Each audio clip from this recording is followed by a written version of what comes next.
Hi, I'm Andy Broome, Vice President of CSG. And in today's grade school, we're going to talk about what does color added mean?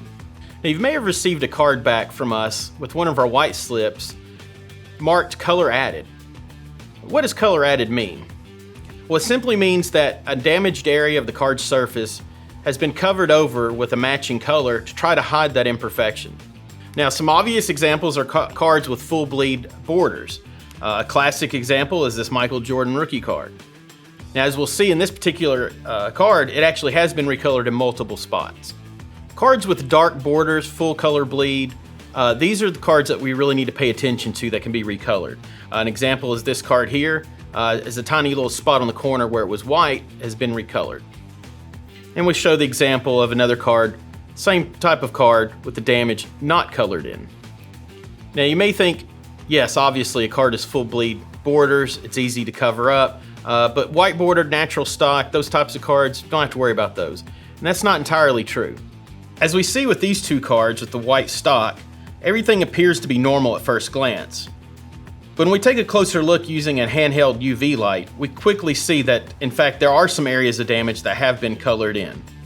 When I first started collecting, we had to look for things like 71 Topps cards that have been colored in with Sharpies.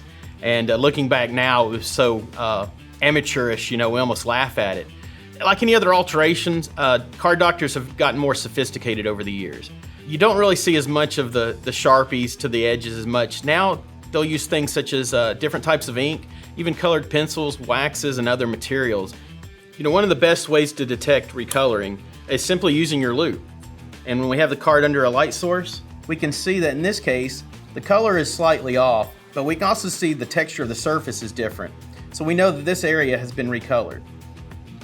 Now, one final thing to do when you're looking for recoloring on cards is it's not always just the corners and edges. The surface can be recolored as well.